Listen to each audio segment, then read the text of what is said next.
Gaza में मची तबाही के बाद लोग खाने को मोहताज हो गए। भूखमरी के चलते गाजा में लोगों की जान तक चली गई, लेकिन अब गाजा में मदद पहुंचाई जा रही है। खास बात तो यह है कि गाजा वासियों को यह मदद जमीन के साथ साथ आसमान से भी भेजी जा रही है। गाजा के आसमान पर बड़े बड़े विमान उड़ रहे हैं जो आसमान से लोगों को खाने का सामान पहुंचा रहे हैं। जी हाँ, गाजा के नीले आसमान में उड़ता ये विमान भूख से तड़प रहे महिलाओं, बच्चों और बुजुर्गों के लिए भोजन लेकर आया है। तस्वीर में दिख रहा है यह है जॉर्डन एयरफोर्स का C-130 हरकुलस ट्रांसपोर्ट एयरक्राफ्ट, जो 500 फीट की ऊंचाई से गाजा सिटी के ऊपर अन्न के पैकेट एयर ड्रॉप कर रहा है ताकि वहां के लोग भूख से न मरे। जॉर्डन के सरकारी टेलीविजन के मुताबिक रॉयल जॉर्डियन एयरफोर्स ने संयुक्त अरब अमीरात के साथ मिलकर रविवार को 25 टन खाद्य सामग्री और जरूरी मानवीय मदद गाजा में एयर ड्रॉप की। इस मिशन में जॉर्डन के 2 C-130 सैन्य विमान और UAE का एक विशेष विमान शामिल रहा, जो गाजा पट्टी के कई इलाकों में राहत सामग्री गिराने में जुटा रहा।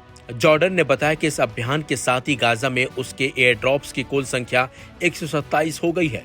युद्धग्रस्त इलाकों में आम लोगों तक सहायता पहुंचाने का ये एक बड़ा और अहम कदम माना जा रहा है। विमान के पिछले हिस्से से कंटेनरों में बंदी राहत सामग्री जैसे राशन, दवाइयां और प्राथमिक जरूरत की चीजें थीं, जिन्हें पैराशूट से गिराया गया। हवा में पैकेट धीरे धीरे उतरे ताकि जमीन पर मौजूद लोग बिना चोटिल हुए इन्हें इकट्ठा कर लें। जैसे ही कंटेनर जमीन पर पहुंचता है तो स्थानीय लोग, ज्यादातर भूखे, बेघर और जरूरतमंद, उन्हें इकट्ठा करते हैं। कई बार NGO या राहत सामग्री भी इन्हें कंट्रोली तरीके से बांटती है। Aim right, achieve big. At KR Mangalam University, we provide you the platform to turn your dreams into reality. At KR Mangalam University. इस तरीके की सहायता आमतौर पर अमेरिका, यूरोपीय देश और संयुक्त राष्ट्र जैसे अंतर्राष्ट्रीय संगठनों द्वारा भेजी जाती है, जो संघर्ष क्षेत्रों में फंसे नागरिकों की भूख मिटाती है।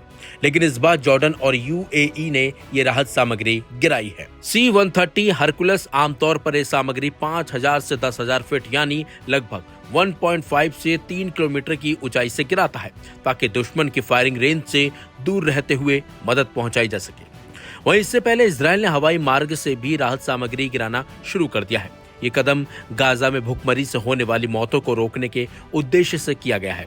अमेरिका में इजरायल के राजदूत येची लेटर के अनुसार इजरायली सेना ने गाजा के लिए मानवीय गलियारे खोलने का निर्णय लिया है। हालांकि इजरायली सेना ने यह भी स्पष्ट और साफ कर दिया है कि हमास के खिलाफ अभियान उसका लगातार जारी रहेगा जब तक हमास का खात्मा नहीं हो जाता।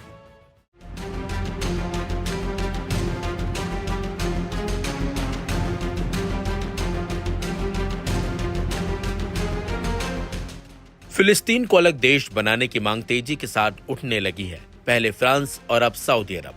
जी हां, फिलिस्तीन को अलग देश बनाने को लेकर सऊदी अरब ने इजरायल के खिलाफ मोर्चा खोल दिया है। फ्रांस से फिलिस्तीन को मान्यता दिलाने के बाद अब सऊदी संयुक्त राष्ट्र की एक बैठक की अध्यक्षता करने जा रहा है, जिसमें इजरायल और फिलिस्तीन के 2 राष्ट्र सिद्धांत पर बहस होगी। फ्रांस 24 के मुताबिक ये बैठक पेरिस में 28 और 29 जुलाई को प्रस्तावित की गई है। बैठक में मृत पड़ चुके 2 राष्ट्र के सिद्धांत को फिर से नए सिनेरियो में लाया जाएगा। यह बैठक ऐसे वक्त में होने जा रही है जब गाजा में मानवीय आपदा को लेकर इजरायल बुरी तरह से घिर चुका है। फिलिस्तीन को अलग देश बनाने को लेकर सऊदी अरब सबसे ज्यादा एक्टिव है। अल अरबिया के मुताबिक सऊदी पूरी दुनिया में 2 राष्ट्र के सिद्धांत को मुखर है। सऊदी के प्रयास की वजह से ही फ्रांस ने इजरायल को दरकिनार कर फिलिस्तीन को मान्यता देने की बात कही है। सऊदी अरब के क्राउन प्रिंस का मानना है कि फिलिस्तीन के अलग देश बनते गाजा और अन्य इलाकों में शांति आ जाएगी। सऊदी गाजा हमास में शांति स्थापित करने को लेकर अहम भूमिका निभा रहा है। UN सम्मेलन के जरिए अब सऊदी अरब इजरायल के खिलाफ खेल करने की तैयारी में है। फ्रांस के विदेश मंत्री के मुताबिक अब सबकी नजर ब्रिटेन पे है। ब्रिटेन अगर फिलिस्तीन को मान्यता देने की बात करता है तो इजरायल के साथ बड़ा खेल हो सकता है। ब्रिटेन फ्रांस की तरह संयुक्त राष्ट्र संघ का स्थायी सदस्य है। इन दोनों देशों के साथ आने से इजरायल अलग थलग पड़ जाएगा, क्योंकि चीन और रूस पहले से ही उसके खिलाफ है।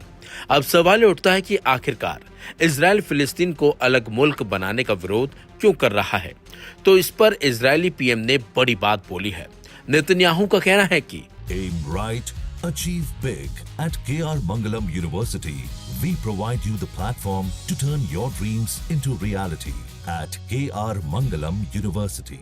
फिलिस्तीन को अगर अलग देश बनाया गया तो यह आतंकियों का अड्डा बन जाएगा। अलग देश बनते ही फिलिस्तीन को सेना और हथियार रखने की छूट मिल जाएगी।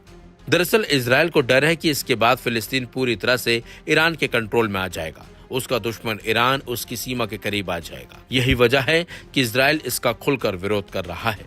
लेकिन अब फिलिस्तीन को अलग देश बनाने की मांग उठने लगी है और तमाम देश फिलिस्तीन के समर्थन में खड़े हो गए हैं।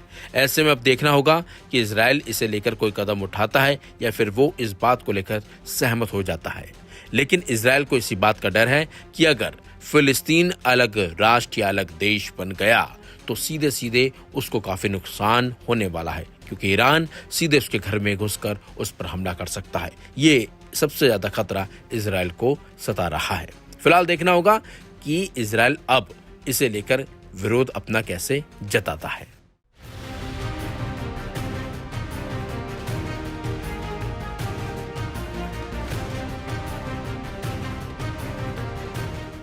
गजा पट्टी में इसराइल और हमास के बीच चल रहे इस संघर्ष में इजरायली सैनिकों की मौतों में आश्चर्यजनक वृद्धि हो रही है।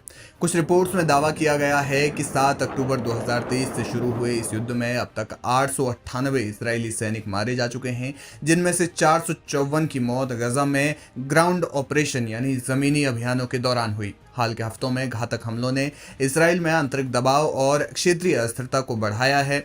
इसी बीच खबर है कि हमास की अल कस्साम ब्रिगेड ने शनिवार को उनके बलों ने दक्षिणी गजा पट्टी में खान यूनुस के पूर्व में 3 इसराइली बख्तरबंद कार्मिक वाहनों को निशाना बनाकर एक जटिल घात लगाकर हमला किया। जानकारी के मुताबिक हमले की विधि, हमले का तरीका इतना सटीक था कि इसराइल के वरिष्ठ सैन्य अधिकारी भी इससे हैरान रह गए। सैनिकों को बचाने के लिए आई टीम पर भी हमला किया।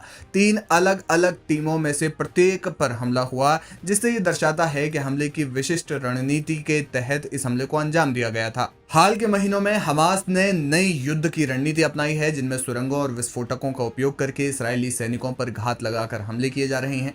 इसराइली सैनिकों की बढ़ती मौतों ने इसराइल में आंतरिक दबाव को बढ़ा दिया है, जहां विपक्षी नेता इन हताहतों को प्रधानमंत्री बेंजामिन नेतन्याहू की नीतियों से जोड़ रहे हैं। तो वहीं आपको बता दें कि गजा में चल रही जंग में अब तक 59,730 से ज्यादा फिलिस्तीनी मारे गए हैं और 1,44,470 लोग घायल हुए हैं।